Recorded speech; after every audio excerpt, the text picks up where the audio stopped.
So, good afternoon, ladies and gentlemen. It is my great pleasure being here. I really appreciate your professor, Professor Chung, inviting me to come here and spend time with you. It's fantastic. So also I took my project the last year and this year as a dean from the JIST, Japan Advanced Institute of Science Technology. I took my project to host some students from here, internship, two months internship. We really enjoyed such collaboration. Thank you very much. So, actually, my background in the academic area is artificial intelligence, especially with focus on the computer games. Not only computer games, but also entertainment technology, entertainment science. Today, I would like to give a talk on this topic. Game theory, game refinement theory, and gamification. I hope you understand my, how I say, English speaker. Yes? Okay.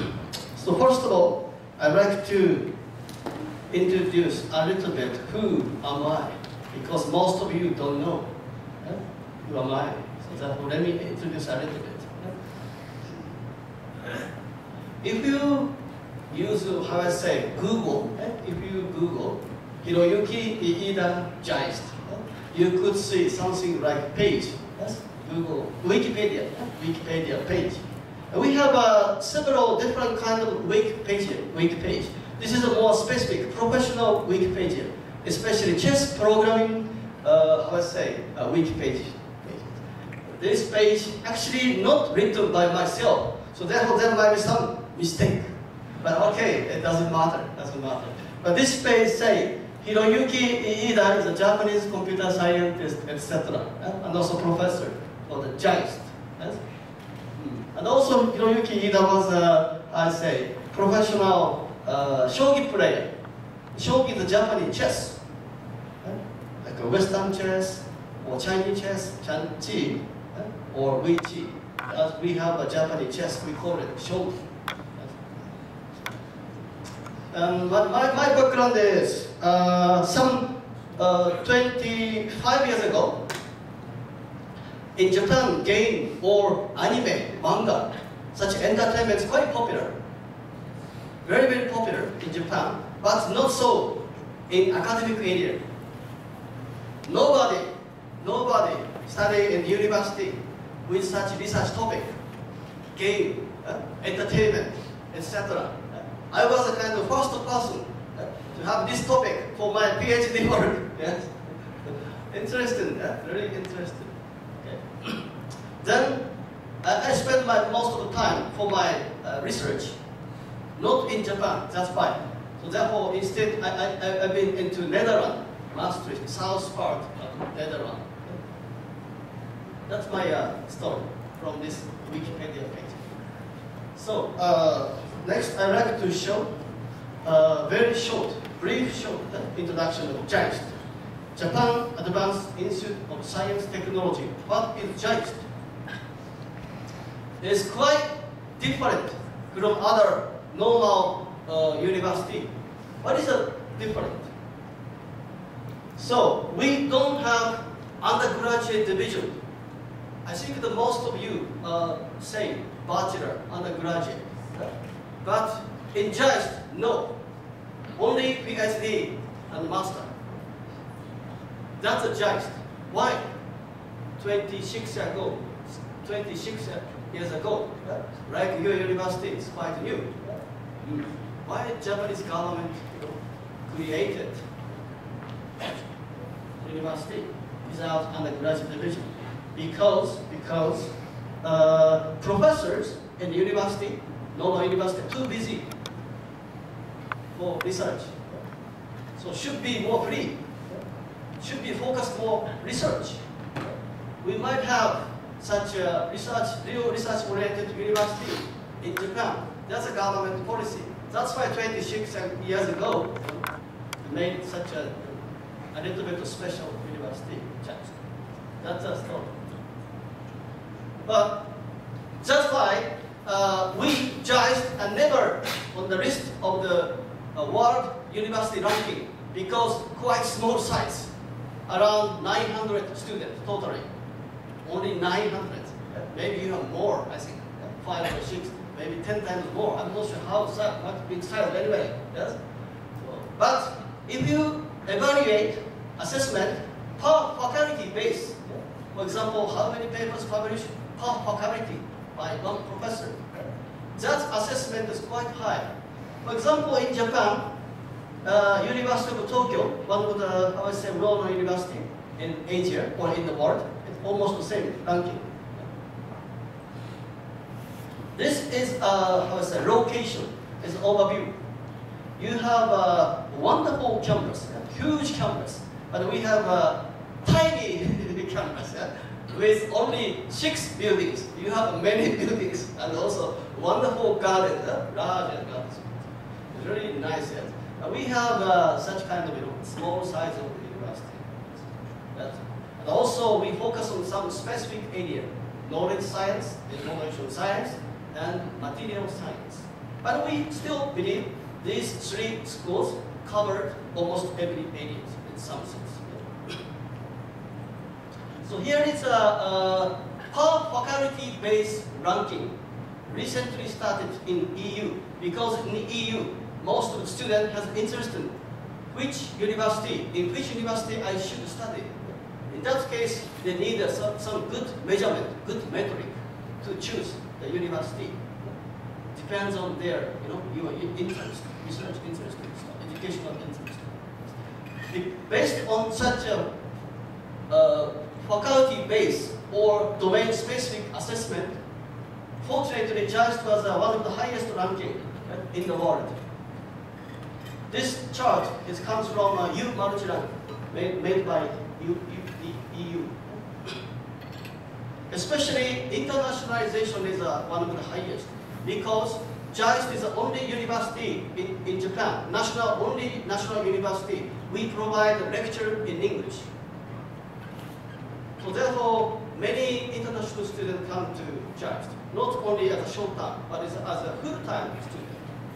So it's one of the purpose I've been here to welcome you to come to JAIST as a full-time student, master or PhD, whatever.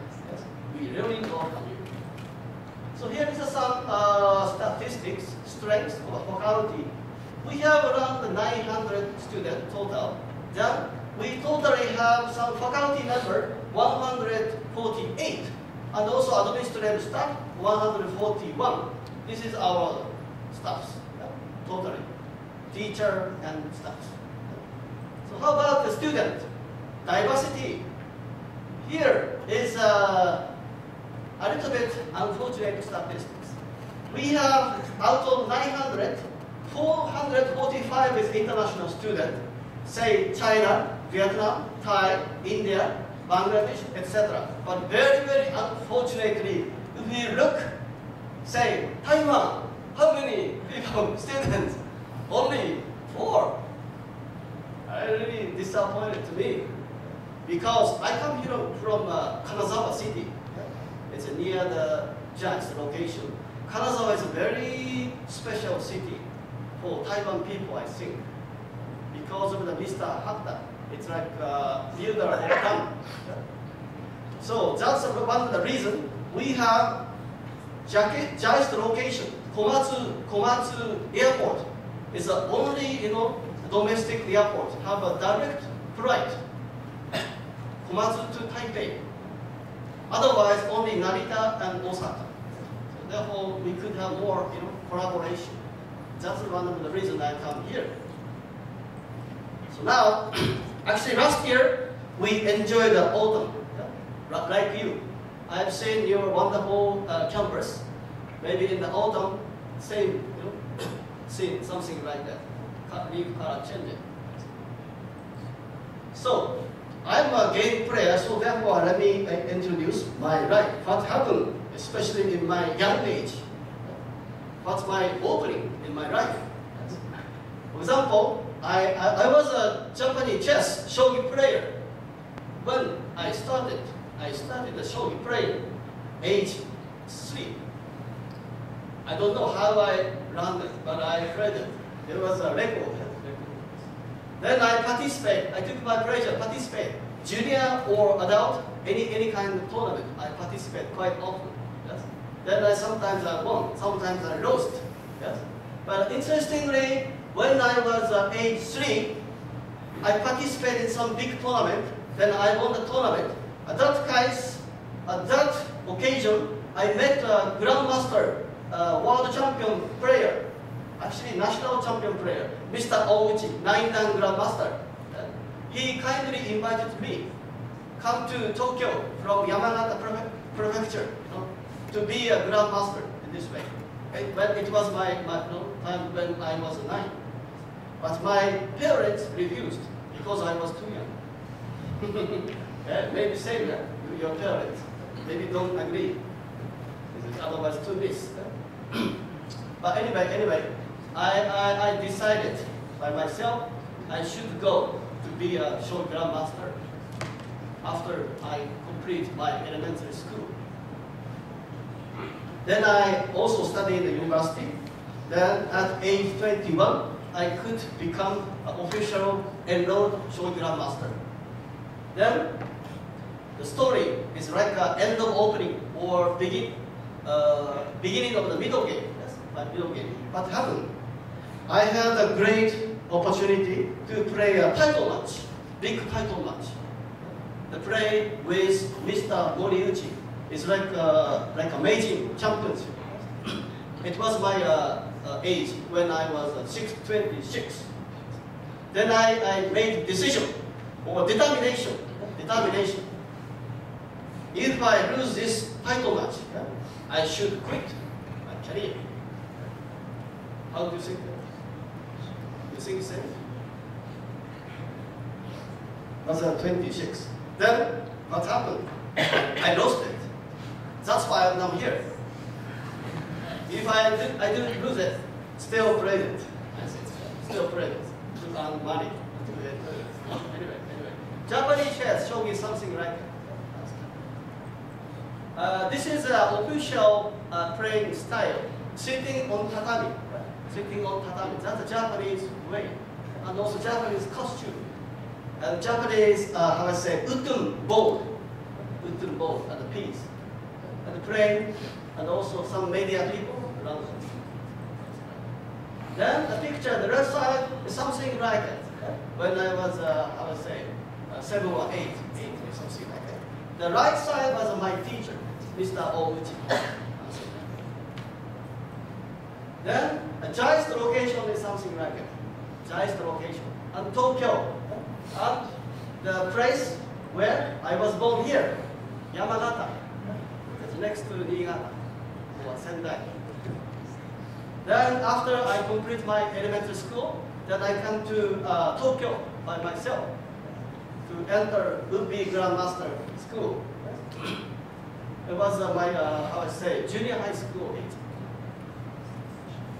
Then I played this official title match, then I lost it, then I quit it. I received some lesson in my opening game of my life. What's the lesson? Some topics. 3 topics I selected. First, Rio serious game. Tournament, professional games, modern game theory. The second is, the professional games must be attractive. The third one is, it's important somehow to welcome newcomers, encourage them to stay longer, the popularity in the professional game community. Then, this point is correspond to some theory in academics. For example, competitiveness in game playing correspond to game theory. Game theory is somehow important to play well. The second one is, actually the theory was not existed, but I proposed some 10 years ago. Entertainment, how we can quantify, how we can measure, how you can evaluate which game is more interesting, exciting. The third one is motivation, incentive. Sometimes we could use the power of gaming to solve some social problem. That's we call it gamification. For example, education. Usually professor has much interest how we can motivate the student to study more or enjoy life more, something like that. That's quite important topic. We can use the power of gaming. That's a gamification. So here is this month in Japan. It's almost winter. You could see snow if you come to Japan. So first part. So anyway, so far any question? It's my pleasure. If you have any question. No question. Okay. So let me continue. There is 4 pictures you could see. The Western chess and also Japanese chess played by a Gary Karpov world chess champion. And also Wii Go. Wii in Japan, old style, using the kimono. Right one is Hiroyuki Iida sitting in front of the computer. We developed a computer shogi program, Tacos. Tacos should win, but I don't know, I'm not sure. It's very nervous. This is not me, my computer. That's a computer tournament. It's like my child. Very, very nervous. What happened with my children? Actually, I have 3 grandchildren. Anyway, what's the game theory? Who knows or who don't know game theory? Did I need to explain a little bit? Okay. Someone agree. So here is a cake, piece of cake. Yes. There is a story. Once there was a mother, wise mother, you could be in the future. Mother with 2 daughters. She had only 1 piece of cake, but she has 2 daughters. How she can serve for 2 daughters? How she can divide into 2 pieces? That's a question. What's your answer? You need some wisdom. Should be no claim from 2 daughters. What's your idea? Or what's the idea by John von Neumann? He is actually a Nobel Prize winner. What was his idea? This is important practical problem to maintain the fairness. Otherwise, always you receive claim from your children. So, the answer or advice by John von Neumann is also father of computer anyway. His advice is, you can ask 1 daughter first to cut the piece of cake into 2 parts. Then you can ask another daughter to choose first. Then what happened? We are also sure these 2 piece of cake should be not equal. Should be not fair. But no claim, no complaint. Why? You have a question? Is another daughter choose the bigger one? To make 1 daughter to cut the cake and let another daughter choose the bigger one. Of course. That's why first player, first daughter must be very careful. Otherwise, she has to do something. Yeah? Then this means there might exist like a balance between 2. This is an equivalent concept, minimax equivalent concept, a well-known concept in mathematics. That's a minimax idea. Then next story, how you can apply this idea, minimax equivalent idea, to maintain the fairness for the computer chess. Now we have the next person. Some 6 years ago, you must know if you study in the computer science or related field. Crowley Shannon. Who's guy? Anyone who knows it? Crowley Shannon. What happened with him? Without his contribution, you cannot use the phone, telephone. You cannot use the network, communication skill. He invented such a communication theory. That's why people call him the father of communication or information theory. What he has done in this context, he has proposed the idea, framework of computer chess based on minimax equivalent. What he has done, at your position,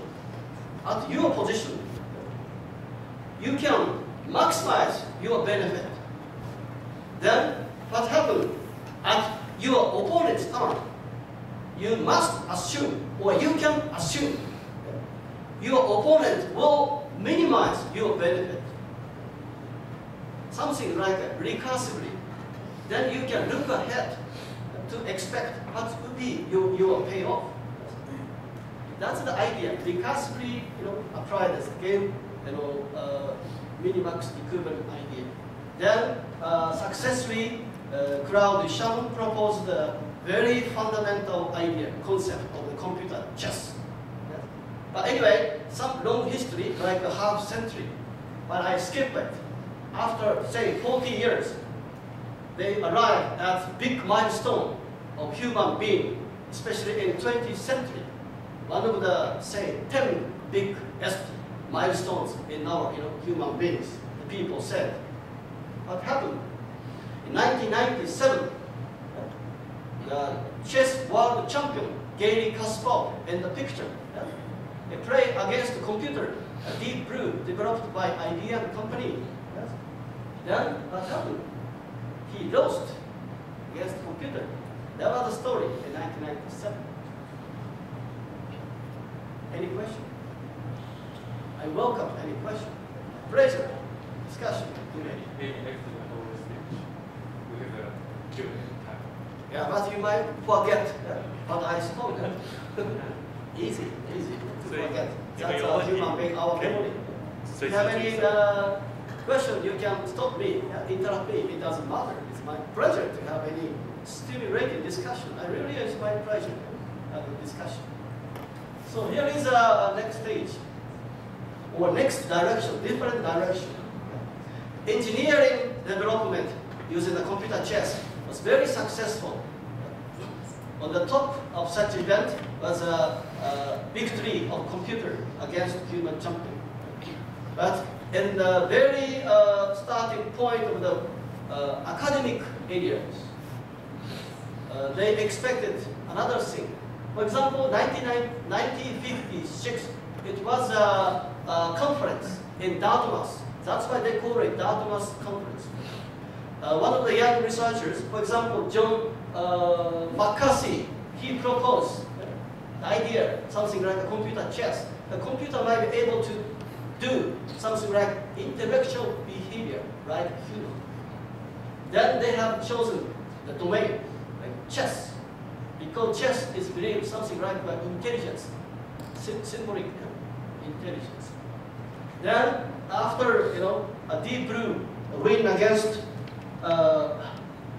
human champion, John McCarthy contributed in the publication of science, say AI and sports, and also like Drosophila in genetics. You know that GA, genetic algorithm. If you study the AI, you must study the GA, something like that. And fruits fly, like a Drosophila, fruits fly, something like that. Then change the generation, week by week or day by day. That's why you could see what happened after many generations. Otherwise, you can lose. The chess or game is something like a Drosophila in the field of genetics, mentioned by John McCarthy in Stanford. So here is some exhibition match. Actually, Claude Shannon and another giant researcher, Alan Turing, independently proposed this framework of computer chess. Then the question is, what happened if the Alan Turing search engine played against Claude Shannon's search engine? That's a question. But I think most people don't have interest in it. I actually skip it. Maybe Professor Chen have interest in to know what happened. Because you know quite well who is Alan Turing, who is Claude Shannon. Anyway, my friend Ingo from Germany, he has shown such exhibition. What happened? You know, and also, interestingly, we could know what is the difference between Claude-Shannon idea and Alan Turing idea. Almost similar. Only difference is the evaluation function. In Shannon's idea, score is just minus. First player minus second player, something like that. But in Alan Turing's idea, not minus. Instead, they're like a division. That's only the difference. But what happened, you know, with such a difference? Here, the played 10 games. After that, the score was, but still draw. Almost draw. That's the Alan Turing and Claude-Shannon. Maybe in the future you could see, you could know who are Alan Turing and Claude-Shannon. Then you can remember something. Okay. Here is another.